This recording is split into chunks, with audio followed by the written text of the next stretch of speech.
Welcome to Study Icon. So on the request of many students, finally we are going to start SSC special lectures. In this series, we will cover English, mathematics, reasoning, even general knowledge tricks and important tips for exam.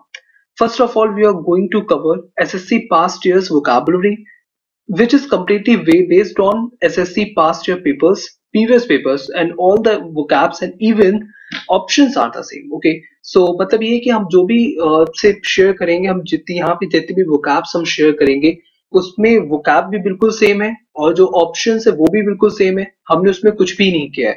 जैसा SSC season में past year में जो भी vocabs आई हैं हम उसको collect करके जिस वे में आई है उस वे में ही हमने इस यहाँ पे इस स्लाइड्स में रखे हैं. ठीक है, तो स्टार्ट करते हैं session. So the first word is loquacious. Loquacious का सिनोनिम पूछा गया था और ऑप्शन थे टॉकटेटिव, कंटेंट, स्लो, अनक्लियर. जैसा कि आपने मेरी जो प्रीवियस वोकैब्स देखी होंगी द हिंदू की, उसमें मैंने आपको बताता था कि अगर इसमें से दो में से एक ही चीज टफ आएगी, या तो आपसे वोकैब टफ पूछ लेंगे और ऑप्शन सिंपल होंगे, या फिर ऑप्शंस टफ होंगे और वोकैब सिंपल होगी.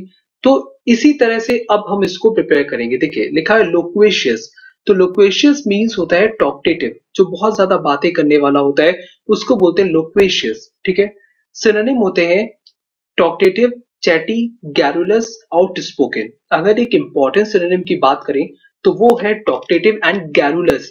अब अगर एसएससी सीजन में इस बेस पे अगर सिनोनिम पूछा जाएगा तो वो आएगा गैरुलस पे. ठीक है, वहां पे क्या लिखा होगा, गैरुलस, और ऑप्शंस होंगे. और गैरुलस का क्या पूछ सकते हैं, गैरुलस का सिनोनिम बताइए. तो गैरुलस का सिनोनिम क्या होगा, टॉकटेटिव या फिर आउटस्पोकन. तो garrulous is very important word. Okay, तो गैरुलस एंड टॉकटेटिव.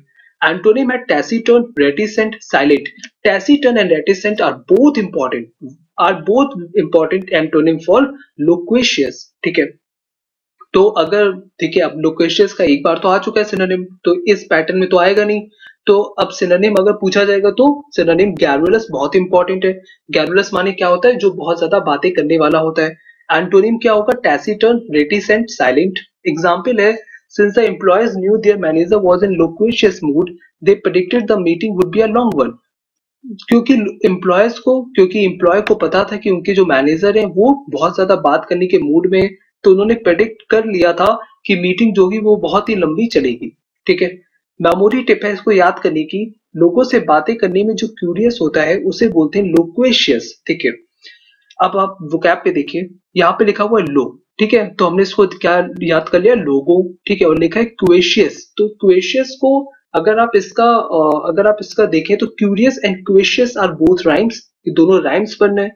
तो लोगों से बातें करने में, तो बातें क्या है, लोगों से बातें करने में जो क्यूरियस होता है उसे बोलते हैं लोक्वेशियस. ठीक है, आई होप ये अब वोकैब आपको याद हो गया होगा. एंड अगर आपके पास कॉपी और पेन है तो जो मैं इंपॉर्टेंट बता रहा हूँ उसको लिख लो आप. ठीक है, क्योंकि आप मेरी वोकैब अभी आप देखना, जो भी मैं आपको बताता चलता हूँ इंपॉर्टेंट है वो आपको मिलते भी चलेंगे. ठीक है, चलिए next word, second is vindictive. अगर आपको याद होगा तो मैंने आपको लास्ट लेक्चर में द हिंदू की जब मैं वोकैब डिस्कस कर रहा था तो मैंने आपको बताया था कि विंडिक्टिव एक इंपॉर्टेंट सिनोनिम है, और वो मैंने किस वोकैब के लिए बताया था, वो बताया था रुथलेस के लिए. ठीक है, तो रुथलेस का मैंने आपको ट्रिक भी बताई थी कि जो जल्दी रूठ जाता है, मतलब जो जल्दी गुस्से में आ जाता है. तो मैंने वहां बताया था कि विंडिक्टिव इसका एक इंपॉर्टेंट सिनोनिम है. देखो विंडिक्टिव पूछा भी गया है. विंडिक्टिव का सिनोनिम पूछा गया, इसमें चार ऑप्शन थे, इमेजिनेटिव, एक्यूजेटिव, स्पाइटफुल, एग्रेसिव. ये चारों ही बहुत ट्रिकी हैं. इमेजिनेटिव को छोड़ के अब हमारे पास बचते हैं तीन, क्योंकि इमेजिनेटिव अगर आपको थोड़ा बहुत भी मीन पता है विंडिक्टिव का तो आप ये कनेक्ट कर सकते हैं कि जो जल्दी गुस्से में आ जाए, तो आप उससे कनेक्ट कर सकते हैं. लेकिन अभी आपको मैं ये मान के चल रहा हूँ कि इससे आपको नहीं पता है. ठीक है, अब एसएससी एक चीज पहले ही क्लियर कर देता है, वो ये कहता है choose the one which best expresses the meaning of the given word. मतलब हो सकता है कि चारों बहुत ही आसपास हो और उसमें से कोई एक बेस्ट एक्सप्रेस कर रहा हो, इसलिए हमेशा क्वेश्चन की पूरी लैंग्वेज पढ़नी चाहिए. ठीक है, अब यहाँ पे एक्यूजेटिव, एग्रेसिव और स्पाइटफुल, ठीक है, ये लगभग एक जैसे ही वर्ड है. ठीक है, लेकिन इसमें से बेस्ट एक्सप्रेस जो कर सकता है वो है स्पाइटफुल. एक्यूजेटिव मतलब होता है दोष लगाने वाला. ठीक है, जो दोष लगाए, दूसरों पे जो दोष लगाए. ठीक है, इसका मतलब ये कहीं नहीं होता है कि कोई बदले की भावना से दोष लगा रहा है, हो सकता है उसे बदले की भावना ना हो. ठीक, तो ये बेस्ट एक्सप्रेस कर रहा है, नहीं कर रहा है. सेकंड एग्रेसिव आता है. एग्रेसिव मीन्स होता है आक्रामक. ठीक है, एक एक होता है कि जिसके अंदर बदले की भावना होती है, वो उसको शो करता है, एक होता है जो बदले की भावना होती है उसको शो नहीं करता है। ठीक है, तो दोनों ही केस हो सकते हैं, इसलिए एग्रेसिव भी यहाँ पे नहीं आ सकता। अब बचता है स्पाइटफुल। स्पाइटफुल बेस्ट इसका सिनोनिम है, इसका सिनोनिम हम लिखते भी स्पाइटफुल ही है, तो विंडिक्टिव का सिनोनिम क्या है? स्पाइटफुल। तो इसका आंसर था स्पाइटफुल। तो synonyms are spiteful, hurtful, cruel, ruthless, vengeful. Vengeful बदले लेने की भावना। ठीक है, अब यहाँ पे इंपॉर्टेंट कौन सा है? देखो, यहाँ पे दो इंपॉर्टेंट है, एक है क्रूअल और एक है वेंजफुल। ठीक है, अब अगर पूछा जाएगा कि मान लीजिए स्पाइटफुल पूछा गया, मैं इसीलिए बता रहा हूँ, स्पाइटफुल अगर पूछा गया कि स्पाइटफुल का सिनोनिम क्या है, तो वहां पे या तो ऑप्शन में रुथलेस होगा, क्रूअल होगा या फिर वेंजफुल होगा। वेंजफुल की बहुत ज्यादा पॉसिबिलिटी है कि स्पाइटफुल में पूछा जाए। ठीक है, antonyms are kind, merciful, helpful, forgiving. Important antonyms कौन से हैं? Merciful and kind. Kind and merciful are both important antonyms for vindictive. ठीक है, क्योंकि विंडिक्टिव अपने आप में एक अच्छा वोकैब है। ठीक है, इसलिए इसका काइंड या merciful. Example, he accuse me of being vindictive. उसने मुझ पर उसने मुझ पर दोष लगाया, किस चीज का? उसने मुझ पर बदले लेने का दोष लगाया। ठीक है, he accuse me of being vindictive, उसने मुझ पे बदले लेने का दोष लगाया। मेमोरी टिप को हम एक बहुत ही स्ट्रेंज वे में याद करते हैं। देखिए, बिन डिटेक्टिव, बदले लेने वाले लोग आसानी से पकड़े नहीं जा सकते। देखिए, अब आते हैं वोकैब पे। यहाँ पे लिखा हुआ है विन, हम इसको बोलते हैं विंडिक्टिव। तो हमने इसको बोला, विन को बोला हमने बिन। ठीक है, तो बिन बनी बिना। ठीक है, बिन मतलब बिना, तो बिन डिटेक्टिव, डिक्टिव या डिटेक्टिव। ठीक है, तो विंडिक्टिव बिना डिटेक्टिव के। अब आपको याद आएगा वैसे ही कि बिन डिटेक्टिव सर ने बताया था कि विंडिक्टिव का बताया था बिना डिटेक्टिव। तो बिना डिटेक्टिव क्या नहीं होता? बिना डिटेक्टिव बदले लेने वाले लोग जो है वो आसानी से पकड़े नहीं जा सकते। Okay, next is inclement. Inclement का सिनोनिम पूछा गया था, इसके ऑप्शंस थे सेल्फिश, एक्टिव, अनफेवरेबल, इनएक्टिव। तो इंक्लेमेंट को हम एग्जेक्टिव की तरह यूज करते हैं, इंक्लेमेंट यूजेस एज एन एग्जेक्टिव। तो इंक्लेमेंट मतलब होता क्या है? इंक्लेमेंट के एक्चुअली बहुत मीन्स होते हैं, बट सबसे इंपॉर्टेंट जो इसका यूज होता है वो होता है वेदर के लिए। जब वेदर आपके अपोजिट हो, मतलब आप जैसे चाहते हैं कि गर्मी हो पर होती सर्दी है, और वो भी उस पे हो जाए बहुत ज्यादा सर्दी, तो ये आपके लिए बहुत ही अनप्लेजेंट मौसम हो जाएगा, अनप्लेजेंट वेदर हो जाएगा, तब वहां पे यूज होता है इंक्लेमेंट।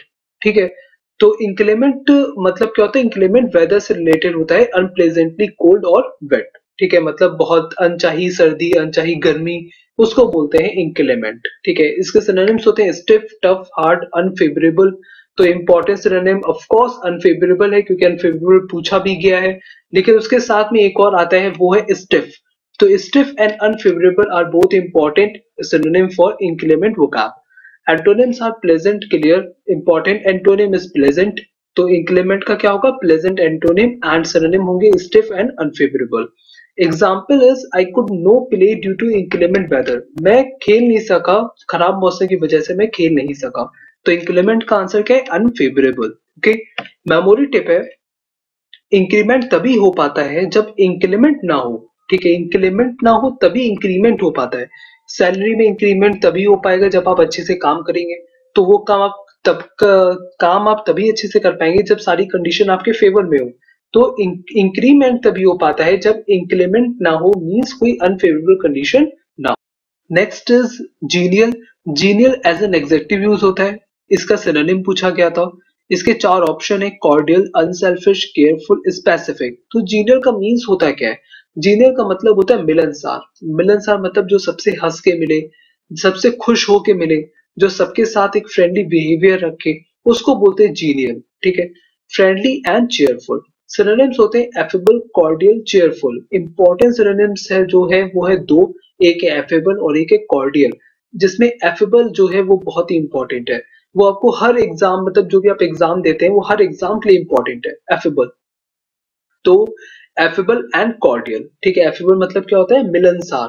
ठीक है, जो सबसे मिल के रहता हो, जो सबसे फ्रेंडली बिहेवियर करता हो। Antonyms are gloomy, hateful, rude, serious. सबसे इंपॉर्टेंट यहाँ पे अगर एंटोनिम है तो वो है ग्लूमी। ठीक है, ग्लूमी यहाँ पे सबसे इंपॉर्टेंट है।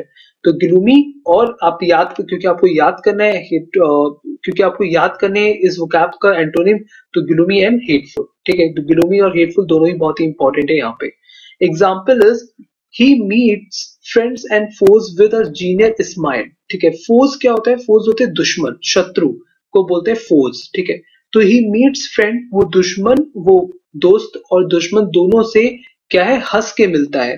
ठीक है, एक हंसमुख स्माइल के साथ मिलता है। ठीक है, तो ये होती है क्वालिटी। तो हम इसी क्वालिटी से हम एक चीज रिलेट करते हैं इसको याद करने के लिए। देखिए ये क्या लिखा है, जीनियर। ठीक है, ये कुछ ऐसे ही वर्ड है ना, जीनियस वाला। ठीक है, तो जीनियस होते हैं वो लोग जो सबसे हंस के मिलते हैं, सबसे मतलब दोस्तों से भी और दुश्मन से भी। तो जीनियस होते हैं वो जो सबसे हंस के मिलते हैं। Okay, next is accrue. Accrue एक बहुत ही इंपॉर्टेंट वर्ड है, एक बहुत ही अच्छा वोकैब है। ठीक है, इसका इंग्लिश मीन होता है of a benefit or sum of money be receive by someone in regular or increasing amounts over time. मतलब जो, मतलब इसको कहते हैं इंक्रीज होना। जब भी कोई किस कहते हैं हम कि आपके पैसे इंक्रीज हो रहे हैं या फिर किसी चीज में आपका बेनिफिट इंक्रीज हो रहा है, आप बढ़ रहे हैं आगे, ग्रोथ हो रही है आपकी, तो वहां पे हम यूज करते हैं एक्रू। ये बहुत ही इंपॉर्टेंट वोकैब है, हर हर लिहाज से बहुत ही इंपॉर्टेंट वोकैब है। ठीक है, तो एक्रू के यहाँ पे ऑप्शन दिए थे, इसका सिनोनिम पूछा गया था। यहाँ पे ऑप्शन दिए थे एकोमोडेट, एकोमोडेट, ग्रो, सफिस। तो एकोमोडेट मतलब क्या होता है? देखिए एकोमोडेट मतलब होता है अनुकूल बनाना। जब किसी चीज को आप अनुकूल बनाते हैं अपने लिए, जब कोई चीज अनुरूप होती है आपके, तब वहां बोलते हैं एकोमोडेट। ओके, मतलब हम एकोमोडेट का अगर सिनोनिम पूछा जाए तो वो होता है एडेप्ट। ठीक है, मतलब किसी चीज को अनुकूल बनाना या फिर किसी चीज को अनुरूप बनाना, अनुरूप। ठीक है, तो वहां पे यूज करते हैं एकोमोडेट। तो यहाँ पे इसका आंसर क्या होगा? देखिए सिनोनिम्स होते हैं इसके accumulate, ensue, grow, increase. So the answer is accumulate. ठीक है, मतलब बढ़ना। ओके, दूसरा क्या है? इंस्यू, तीसरा है ग्रो, चौथा है इंक्रीज। अगर इंपॉर्टेंस सिनोनिम की बात करें तो दो है यहाँ पे, एक है इंस्यू और दूसरा है इंक्रीज। ठीक है, तो ensue and increase. Okay, accrue के important synonyms, antonyms are diminish and reduce. तो इंपॉर्टेंट सिनोनिम है diminish. Example, financial benefits will accrue from restructuring. मतलब रीस्ट्रक्चरिंग मतलब होता है पुनर्गठन। तो पुनर्गठन से जो फाइनेंशियल बेनिफिट है वो क्या होंगे? बढ़ेंगे। फाइनेंशियल बेनिफिट जो होंगे वो बढ़ेंगे। वित्तीय फाइनेंशियल वित्तीय जो लाभ होंगे वो पुनर्गठन से बढ़ेंगे। मेमोरी टिप है, कल तक एक हिस्सा था मेरे पास, आज एकड़ हिस्सा है। ठीक है, देखिए एकड़, ये बोल रहा हूं मैं एक्रू। एक्रू को हम अगर देखें तो एक्रू को इसका जो प्रोनाउंसिएशन होता है कुछ एकड़ टाइप का आप कर सकते हैं। तो कल तक मेरे पास एक हिस्सा था पर आज मेरे पास एकड़ हिस्सा है, मतलब आज मेरे पास ज्यादा हिस्सा है। ठीक है, तो इंक्रीज हुआ है। ठीक है, नेक्स्ट इज एकॉर्ड। एकॉर्ड का एंटोनिम पूछा गया था, चार ऑप्शंस थे। डिसएग्रीमेंट, एंटोनिम पूछा गया था एकॉर्ड का। ठीक है, डिसएग्रीमेंट, वेलकम, डिसरिस्पेक्ट, कॉन्फॉर्मिटी। ठीक है, तो सबसे पहले हम ये जान लेते हैं एकॉर्ड मतलब होता क्या है। देखो एकॉर्ड को हम एज अ वर्ब भी यूज कर सकते हैं, एज अ नॉन भी यूज कर सकते हैं। जब हम एज अ वर्ब यूज करते हैं तो हम बोलते हैं गिव और ग्रांट समवन पावर, स्टेटस और रिकॉग्निशन। मतलब किसी को पावर, स्टेटस और पहचान देना या फिर प्रदान करना, मतलब पावर दो या फिर स्टेटस दो या फिर कोई पहचान दो। ठीक है, सेकंड जब एज अ नॉन यूज करते तो बोलते हैं एन ऑफिशियल एग्रीमेंट और ट्रीटी। मतलब कोई ऑफिशियल जब एग्रीमेंट होता है तब वहां पे हम यूज करते हैं एकॉर्ड। तो एकॉर्ड एक बहुत ही इंपॉर्टेंट वोकैब है। ठीक है, इसके एग्जाम्पल है the power of management in the state according to the head of state. ये एज अ वर्ब यूज हुआ है। ठीक है, यहाँ पे तो ये कह रहा है कि स्टेट में जो मैनेजमेंट की जो पावर्स है, जो मैनेजमेंट के लिए जो शक्तियां हैं, वो किसको दे दी गई है? वो राज्य के मुखिया को, यानी राज्य के हेड को, स्टेट हेड ऑफ स्टेट को दे दी गई है। ठीक है, या प्रदान कर दी गई है। सेकंड, जब एज अ नॉन यूज करते तो बोलते हैं opposition groups refuse to sign the accord. जो अपोजिशन विपरीत जो ग्रुप है उन्होंने अकॉर्ड पे साइन करने से मना कर दिया। ठीक है, तो अब के लिए अगर अकॉर्ड का एंटोनिम पूछा गया है तो एंटोनिम क्या होगा? Disagreement. Okay, next is meticulous. Meticulous का एंटोनिम पूछा गया था, चार ऑप्शन थे, फॉरगेटफुल, डिस्ट्रक्टिव, केयरलेस, फ्लैग्रेंट। तो यहाँ पे फ्लैग्रेंट मीन्स क्या होता है? फ्लैग्रेंट मीन्स होता है कोई भी एक्शन जिसको गलत समझा जाए। फ्लैग्रेंट के बहुत मीन्स होते हैं, तो आप हमेशा कंफ्यूज हो जाओगे। तो एक मैं जो बता रहा हूँ वो ये बिल्कुल सटीक है कि फ्लैग्रेंट मीन्स होता है कोई भी ऐसा एक्शन जिसको रॉन्ग माना जाए, तो वो हम उसको बोलते हैं फ्लैग्रेंट। ठीक है, तो मैटिकुलस मतलब होता क्या है? मैटिकुलस मीन्स होता है paying careful attention to every detail. मतलब हर डिटेल पे बहुत अटेंशन, बहुत अटेंटिव रहना, बहुत ही केयरफुली उस पे ध्यान लगाना, तो वो बोलते हैं, उसको बोलते हैं मैटिकुलस। ठीक है, सिनोनिम्स होते हैं scrupulous, careful, detail, particular. Important synonyms की बात करते हैं तो वो है scrupulous and detailed. Scrupulous and detailed are both important synonym word for meticulous vocab. Okay, antonyms are careless, inaccurate, undetailed. ऐसे important antonym में आता है careless and undetailed. Detailed बहुत ही important synonym है, ठीक है, लेकिन स्क्रपलेस भी बहुत इंपॉर्टेंट है. तो यहाँ पे दो इंपॉर्टेंट सिनोनिम आपको क्या मिले, स्क्रपलेस एंड डिटेल, और इंपॉर्टेंट एंटोनिम कौन से मिले, careless and undetailed. Example, he is always meticulous in keeping the records up to date. वो हमेशा जो रिकॉर्ड्स होते हैं उनको अप टू डेट रखने में हमेशा केयरफुल रहता है, ठीक है? हमेशा इतना अटेंटिव रहता है कि वो सारे रिकॉर्ड को अप टू डेट रखता है, ठीक है. तो ये होता है मैटिकुलस. तो इसका एंटोनिम क्या होता है, इसका एंटोनिम है careless. Okay, next is feasible. Feasible का एंटोनिम पूछा गया था. इसके चार ऑप्शन थे, यूजफुल, इम्प्रैक्टिकल, अनइवन, इंपॉर्टेंट. जैसा आप देख रहे हैं, मैंने आपको बताया ना कि एक एक चीज टफ आएगी और एक चीज इजी रहेगी, तो चारों से आप अच्छे से अवेयर है, ठीक है. अब इसका मतलब क्या होता है, दैट इज पॉसिबल, जो चीज संभव हो, and likely to be achieved, या फिर प्राप्त होने ही वाली हो.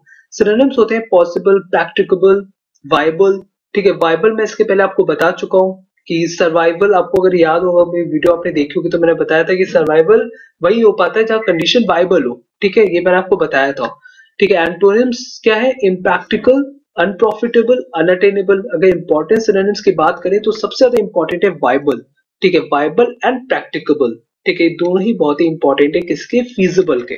Antonyms are impractical, unprofitable, unattainable. Important antonyms impractical, impractical क्योंकि आई है ये, ओके. और सब उसके बाद है अनअटेनेबल, ठीक है. Example is, it's not feasible to manage the business on a part time basis. जैसे हम बोलते हैं कि it's not feasible to manage the business on a part time basis, मतलब पार्ट टाइम बेसिस पे बिजनेस को मैनेज करना क्या नहीं है, संभव नहीं है, ठीक है, फेवरेबल नहीं है. ओके, मेमोरी टिप है इसके लिए, इतने कम स्कोर को चेस करना किसी भी टीम के लिए इजिबल है. देखिए, हम यहाँ पे बात क्या कर रहे हैं, हम यहाँ पे बात कर रहे हैं इतने कम स्कोर को चेस करना, मतलब ये देखिए यहाँ लिखा हुआ है फीजिबल. फीजिबल मतलब इजिबल, अगर हम एफ को हटा दें तो ये बनता है इजिबल. देखिए, हम इसको बोलते हैं फीजिबल मतलब इजिबल, जो चीज इजीली आप कर सके. तो इतने कम स्कोर को चेस करना किसी भी टीम के लिए क्या है, इजिबल है. तो इसलिए हम क्या, फीजिबल मतलब क्या होता है, संभव है, किसी भी टीम के लिए क्या है, संभव है, ठीक है. Next is infamy. इनफेमी का सिनोनिम पूछा गया था, चार ऑप्शन से, नोटोराइटी, ग्लोरी, इंट्रिगिटी, फैमिलियर.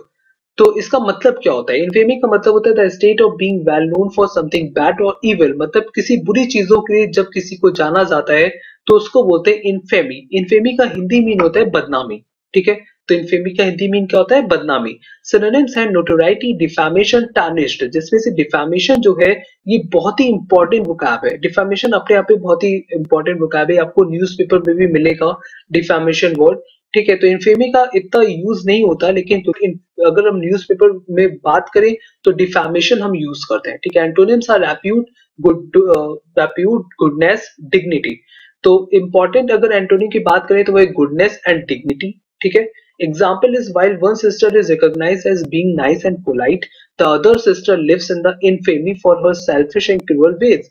मतलब जहां एक सिस्टर जानी जाती है अपने अच्छे और विनम्र नेचर के लिए, वहीं दूसरी सिस्टर को किससे जाना जाता है, उसके सेल्फिश और क्रूअल वेज के लिए, उसके सेल्फ मतलब उसका स्वार्थी और उसका जो निर्दयी व्यवहार है, बिहेवियर है, उसके लिए उसको जाना जाता है, ठीक है. तो दोनों कितने डिफरेंट है. तो ये इसका एग्जाम्पल है. मेमोरी टिप है इसके लिए, इन प्लस फेम. आपको पता है फेम मतलब क्या होता है, फेम मतलब होता है सम्मान, ठीक है. और सम्मान में लगा दो इन, तो क्या हो गया, असम्मान, मतलब बदनामी हो गई, ठीक है. अगर फेम तक कोई बात है तो ठीक है, तो सम्मान आपको मिल रहा है. अगर उसके आगे आपने इन लगा दिया तो क्या होगा, बदनामी हो जाएगी, ठीक है. तो इनफेमी मीन्स क्या होता है, बदनामी. और सबसे इंपॉर्टेंट क्या है, defamation. Defamation, okay. Next is prodigal. Prodigal का सिनोनिम पूछा गया था, इसके चार ऑप्शन से, एक्सक्लूसिव, प्रोडक्टिव, लैविश, केयरफ्री, ठीक है. प्रोडिगल मीन्स होता है क्या, प्रोडिगल मीन्स होता है too willing to spend money और वेस्ट टाइम या एनर्जी या मटेरियल्स. मतलब पैसे वेस्ट करना, टाइम वेस्ट करना, एनर्जी वेस्ट करना, या किसी मटेरियल को वेस्ट करना. तो वहां पे हम प्रोडिगल वर्ड का यूज करते हैं. प्रोडिगल एक बहुत ही स्टैंडर्ड वोकैब है, इसका मतलब आपको पता होना चाहिए. सिनोनिम्स है स्पेंडर, स्पेंडथ्रिफ्ट, रेकलेस, लैविश. दो इंपॉर्टेंट यहाँ पे सिनोनिम्स है जिससे कभी भी आपको से सिनोनिम पूछा जा सकता है, वो है reckless and lavish. Antonyms are cautious, careful. Cautious एक इंपॉर्टेंट एंटोनिम है, तो इंपॉर्टेंट सिनोनिम्स हो गए reckless और lavish, और एंटोनिम है cautious. Example is if you want to save money for college, अगर आप कॉलेज के लिए पैसे सेव करना चाहते हैं, you should stop your prodigal spending spree. आपको अपने जो आपकी जो फालतू की स्पेंडिंग है उसको आपको रोकना पड़ेगा, ठीक है, रोकना चाहिए. मेमोरी टिप है, Disha is a prodigal, she spends money carelessly. तो देखो, दिशा इज अ प्रोडिगल, प्राउडी यानी हम बोले प्रोडिगल यानी प्राउडी गर्ल, ठीक है. प्रॉड, देखिए प्रॉड से प्राउड और गर्ल से गर्ल. तो Disha is a prodigal, she spends money carelessly, मतलब दिशा प्राउडी गर्ल है, वो पैसे को केयरलेसली क्या करती है, स्पेंड करती है. Okay okay, so that's all for today. I hope it will be very helpful for you. अगर आपको वीडियो अच्छा लगा तो प्लीज लाइक करिएगा, और मेरी कोई वीडियो आपसे मिस ना हो जाए तो इसके लिए आप प्लीज सब्सक्राइब जरूर कर लीजिएगा. सब्सक्राइब के साथ एक बेल नोटिफिकेशन होता है, जब आप उस पर टिक करते हैं तो आपके पास उसका नोटिफिकेशन भी आता है. और सब्सक्राइब करने से जब आप यूट्यूब होम पेज खोलते हैं तो आपको मेरी सारी वीडियोस भी दिखाई देती हैं, ठीक है. जो भी मैंने अभी तक डाली है और भी वीडियोस होती हैं वो आपको दिखाई दे जाती हैं आराम से. तो वो शायद बहुत बेनिफिशियल है आपके लिए, ठीक है. नेक्स्ट स्टार्ट कर वोकैबुलरी की सीरीज तो चलेगी, साथ में इरोस भी मैं अब अपलोड करूंगा, ठीक है. ओके, तो आज के लिए इतना ही.